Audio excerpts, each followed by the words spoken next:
Hey there, friends. I only really make videos when it feels absolutely inspiring, especially with YouTube and content creation these days. It's so easy to want to just pump stuff out all the time, but if you're not inspired, eventually it's going to catch up to you. And I've been doing a lot of consulting for creators recently, and I noticed that trend of like, okay, people are trying to go viral, and then they go viral, and then suddenly you have to make videos all the time, and it's very easy to just get completely burnt out these days because so much content is like, we need more every day. But I like to take breaks and just do what I do. And then when I actually learn stuff and grow, not when I'm just like trying to force stuff, then I get a lot of inspiration and want to share. So today I wanted to show you guys how I do about a million different projects all the time. And people don't understand. They're like, do you just never stop working? So I want to take you around, show you some of the projects and talk about how I managed to do a lot of things like, I'm curing meats, I'm making cheese, I'm doing a lot of ferments, I'm seeding stuff, I'm growing Canna baby. So let's start right here, shall we? So, I have a bunch of cannabis plants. It's all legal, Colorado, pretty cool. And typically with cannabis, people try to avoid the males. And this is another reason I want to show you this video. I thought this is super cool. People typically do not want males in their plants. And let me see if it looks interesting. Yeah. So, I'll keep them on for now.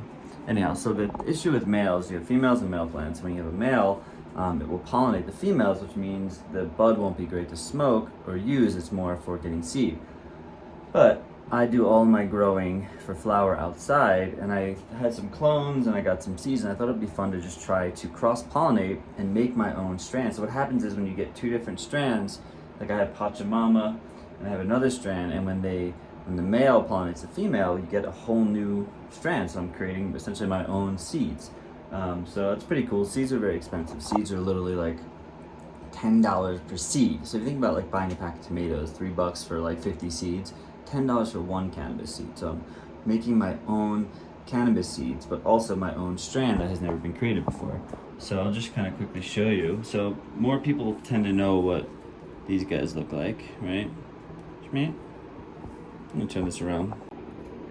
So this is the female cannabis. It's just starting to flower. You see those pistils, those white hairs are shooting up, and they'll eventually turn red and the buds will fatten up.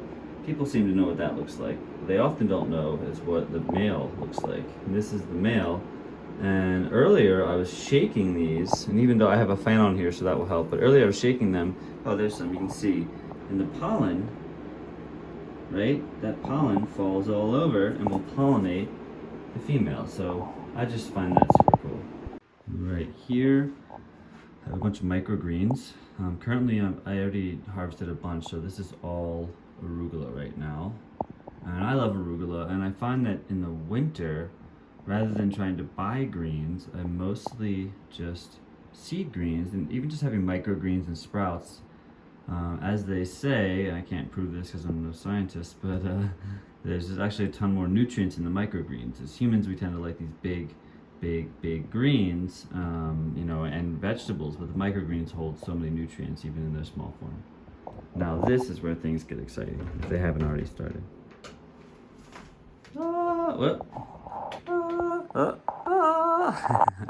So here is my little fermentation chamber.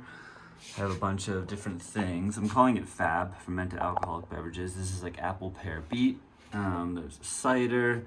These are these wild juniper sodas. There's a little bit of alcohol. I've got wine. I've got some vinegar. This is a miso right here, which is made with peanuts. And if anybody sees this, this is like the cat food we got when we first got our cat. Now we just feed. There he is. Speaking of the devil. When we first got him, they had given us some dry food, but we only feed him completely raw ground chicken. Aren't you just the cutest? All right.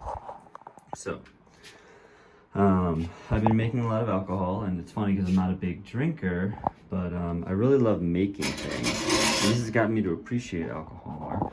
So I actually recently made sake for the first time. I've got a ton of apple cider is probably the easiest thing. That and mead, the easiest things to start if you're gonna get into alcohol making. What's cool about it though is I'll just talk a little bit about it. So I basically take, you can either press fresh apples or, I'll turn me around. Yeah.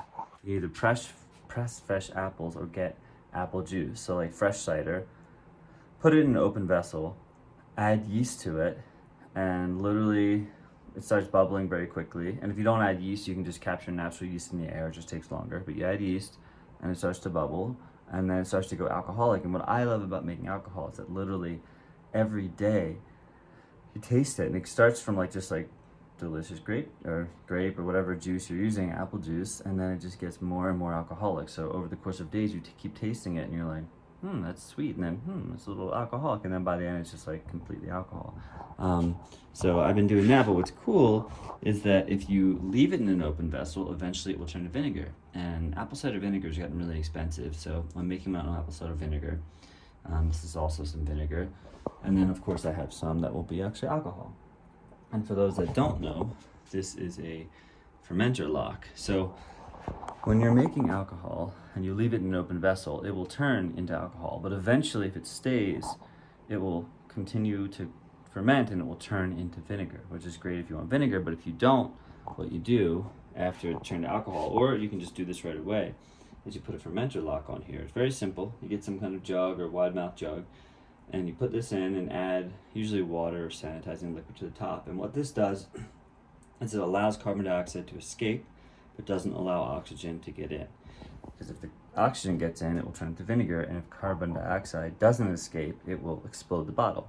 Now, when you have something, a drink like a beer, and you open it up and there's a little bit of fizz, you're capturing the carbon dioxide inside the bottle, but it's a controlled amount. So usually people use either a certain amount of sugar or these like little tabs, and what that does is that makes just enough carbon dioxide that it's not going to explode the bottle, but when you open it up, you get a nice fizz. And if you make kombucha, you probably know about this. But let me show you something else really cool.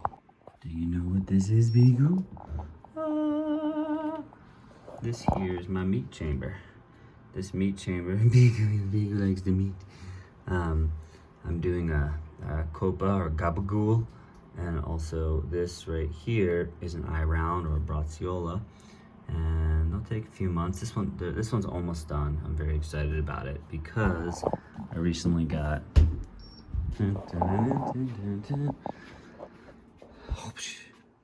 this. I got on Craigslist for super cheap. It was barely used.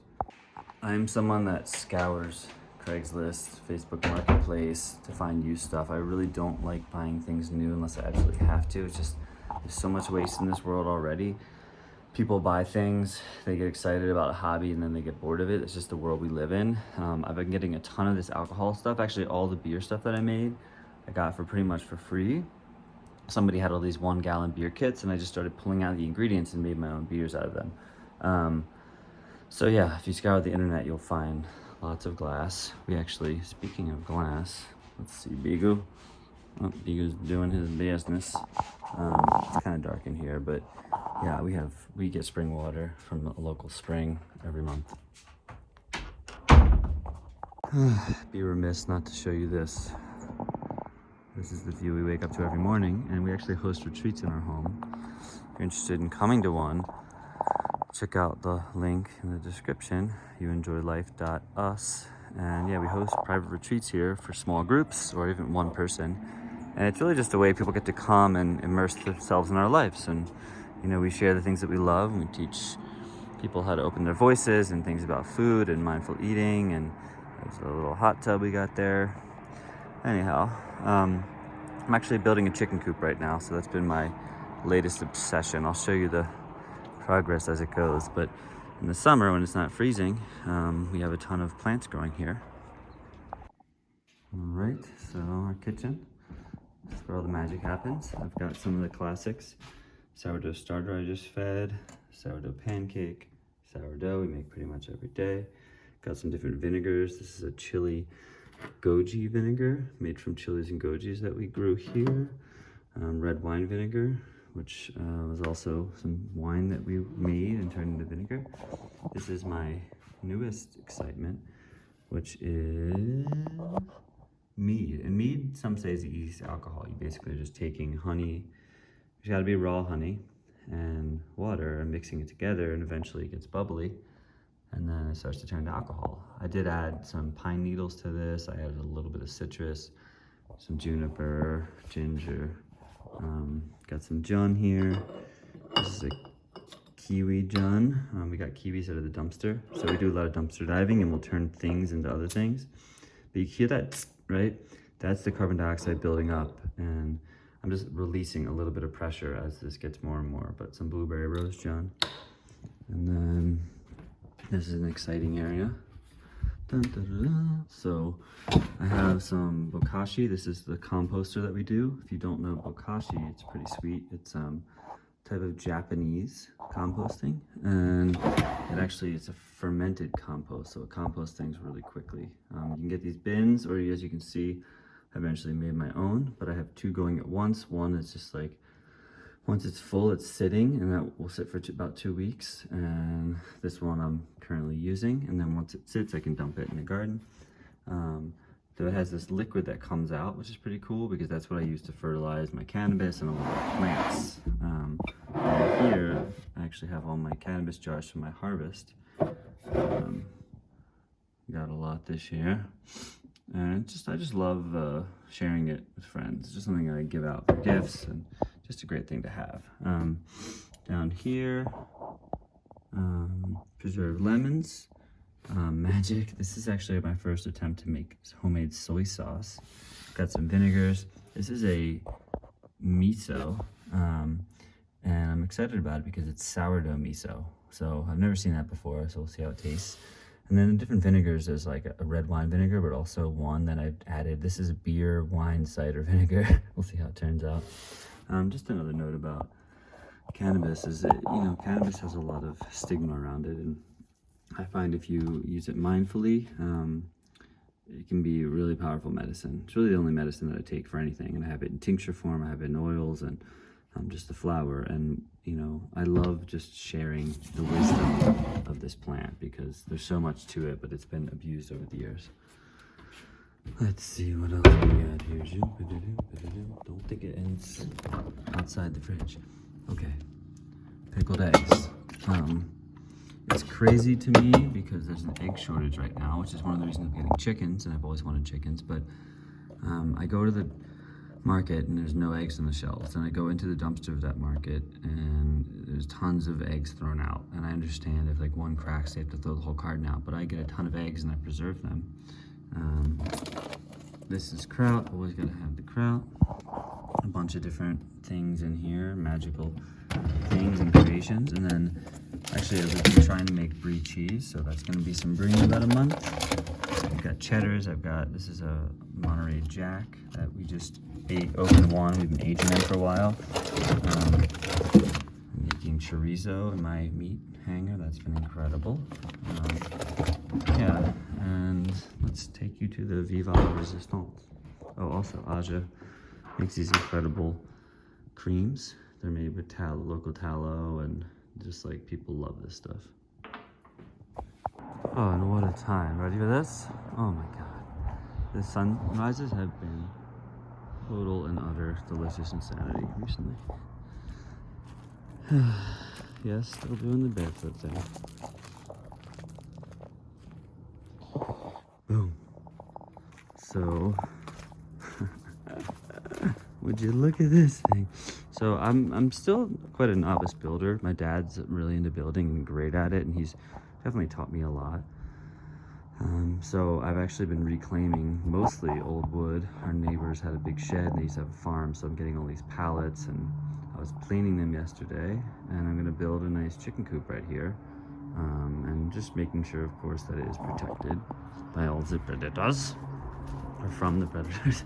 And yeah, let's give you one more shot of that sunrise. Come on. Wow, oh my lord. So, I guess I didn't really answer the question of the video, how I ferment about a gazillion things. You gotta see the sunrise. At once, and the way is, start small. Do one thing first. Start with sauerkraut, something simple.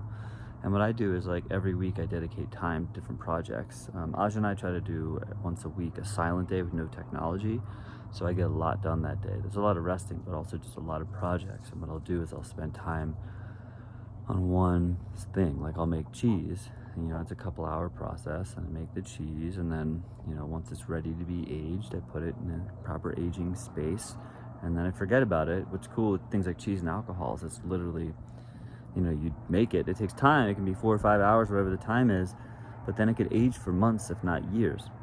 So the alcohol, yeah, it takes some time to make, but then it sits.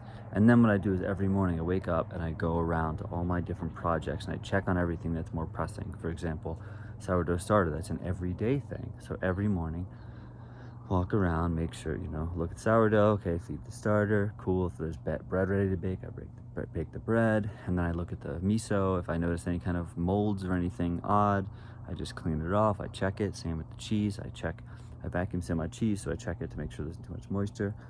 And I spend, you know, an hour in the morning or so doing that. And then from there, I go about my day and whatever bigger projects. If I'm ready to make some more sauerkraut, or if I want to cook something, or in this case, I'm deep in this chicken thing. So I'm like tunnel vision for getting the chickens going. And yeah, I work on it and I learn. And the way I learn is rather than just follow recipes, I might try that. If there's somebody I like Sandor Katz is the fermentation master. His book on the art of fermentation is brilliant. I might try a basic recipe out, and then after that, kind of just improvise. What I do is I take I'll watch some videos on YouTube. I've also been doing a lot of consulting with my brother. For those of you who remember Brothers Green, I've been helping him out with his channel, Pro Home Cooks. So I'll watch different videos, I'll read books, I'll talk to people, and then when it comes to actually doing the thing, I just try to remember what I remember, put it all together, and then just do off intuition and feel what feels right, and I just experiment. And if something goes wrong, I make a mistake, that's the learning, that's the education. So don't be afraid of your mistakes. And yeah, check out the link if you want to come visit. Otherwise, thanks for watching.